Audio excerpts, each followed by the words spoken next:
Good morning बेटा। Class 9 poem third के हम 3 पैराग्राफ कर चुके हैं। अब 4th पैराग्राफ है हमारा। कानीनी दई अंगूरी रही वो जब ही मुरली धुनी मंद बजे हैं। सबसे पहले हम इसका प्रसंग लिखेंगे। प्रस्तुत पद्यांश हमारी हिंदी की पाठ्य पुस्तक स्पीच भाग 1 में संकलित शिविया नामक कविता से ली गई है। इसमें इसके कवि रसखान जी हैं। इन्होंने इन पंक्तियों में जब श्री कृष्ण जी अपनी मुरली बजा रहे होते हैं और गोपियां उस पर मुग्ध हो जाती हैं, तो उस समय वह अपने आप को नहीं संभाल पाती, उनकी मुरली के सामने इतनी अधिक विवश हो जाती हैं।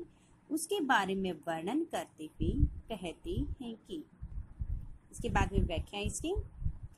कानिनी दई अंगूरी, कानिनी कानों में, अंगूरी अंगुली, दे करके, रही वो जब ही मुरली धुनी मंद बजे ही। जब यानी कि मुरली श्री कृष्ण जी अपनी बांसुरी की धुन धीमी धीमी बजाएंगे तो उस समय क्या करेंगे वो, मैं अपने कानों में अपनी उंगली देकर उन्हें बंदे कर लूंगी। इसमें इसके कवि रसखान जी कहते हैं कि कोई गोपी श्री कृष्ण जी की मोहिनी तान को सुन करके एक सखी दूसरी सखी से यहाँ पे क्या कि हे सखी, जब श्री कृष्ण जी अपनी बांसुरी की धीमी व मंद मंद थमनी बजाएंगे तो मैं अपने कानों में उंगली दे करके बंद कर लूंगी, अपने कानों को बंद कर लूंगी, ताकि श्री कृष्ण जी की बांसुरी की धुन मेरे कानों तक न पहुंच पाए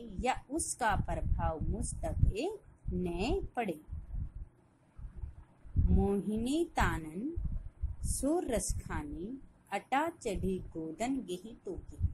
यहाँ पर फिर रसखान जी क्या कहते हैं कि श्री कृष्ण जी अटालिका पर चढ़कर मोहिनी तान बजाते रहें। श्री कृष्ण जी चाहे अटारिका पर चढ़कर अपनी मोहिनी तान बजाते रहें, मुझ पर इसका कोई प्रभाव नहीं पड़ता, या वे चाहे गोधन नामक पर्वत पर अपनी लोकगीत गाते रहें, फिर भी मुझे पर उसका कोई प्रभाव नहीं पड़ता।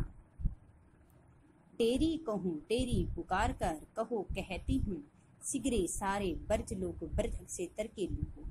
यहाँ पर गोपियाँ कहती हैं कि हे ब्रज के अक्षेत्र के सभी लोगों, मैं आपको पुकार कर कह रही हूँ कि काल्ही कहूँ कितनों समुझाई, चाहे आप लोग मुझे कितना भी समझाएं।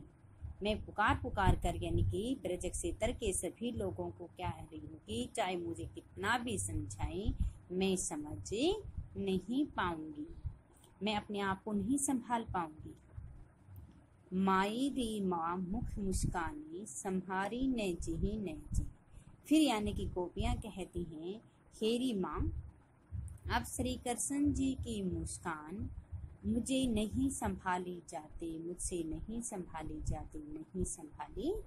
जाती कि अब मैं उसकी तान को सुनने के लिए विवश हो चुकी हूँ।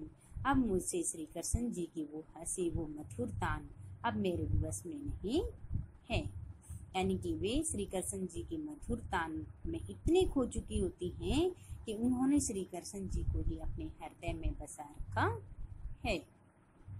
ये इसकी व्याख्या राइट प्लस 11। अब इसके क्वेश्चन आंसर आते हैं। अगर इसी में से इस पैराग्राफ में से इसके क्वेश्चन बनते हैं, जो व्याख्या की इस पैराग्राफ में से प्रश्न अगर आता है, किसका प्रभाव गोपी पर अचूक है। यानी कि श्री कृष्ण जी जब अपनी बांसुरी के मधुर धवने बजाते हैं तो उसमें क्या होती है, गोपियां इतनी अधिक विवश हो जाती हैं कि वे अपने आप को संभाल नहीं पाती। अगर आप गोपी श्री कृष्ण की द्वारा बजाई बांसुरी के तान को क्यों नहीं सुनना चाहती, क्योंकि वह उसके प्रभाव से बचना चाहती है।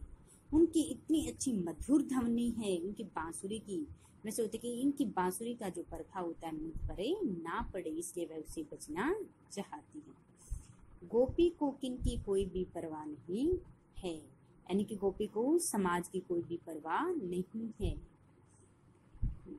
गोपी अपने आप को किस कारण विवश अनुभव करती हैं, कि जब श्री कृष्ण जी की मधुर मुस्कान और उसकी बांसुरी के तान सुनकर वह स्वयं को विवश हो जाती हैं, उस समय वह विवशता का अनुभव करती है अपने आप में। श्री कृष्ण अपनी किन विशेषताओं के कारण गोपियों को अधिक प्रिय लगते हैं? उनकी मंद मंद हंसी के कारण, लोकगीतों के कारण, उनके मधुर बांसुरी के कारण गोपियों को अधिक प्रिय लगने लगते हैं। गोधन से क्या तात्पर्य है? गोधन से क्या तात्पर्य है? यह एक प्रकार का लोकगीत होता है। जब यानी कि गवाले अपनी गौओं को चराने के लिए जाते हैं, उस समय वह गीत जो गाते हैं उसी को हमें गोधन कहते हैं। मायरी का प्रयोग क्यों किया गया है? यानी कि जब गोपियों को बहुत अधिक ज्यादा दुख दर्द आदि पीड़ाएं हो जाती है, उस समय वह मायरी शब्द का प्रयोग करती हैं। नेजे हिने की आवृत्ति क्या प्रदर्शित कर रही है कि अब श्री कृष्ण जी की जो हंसी होती है अब मुझसे नहीं संभाली जाती है, नहीं संभाली जाती है, नहीं संभाली जाती है। तो ये व्याख्या और इस व्याख्या के पर्सन राइट प्लस से लर्न।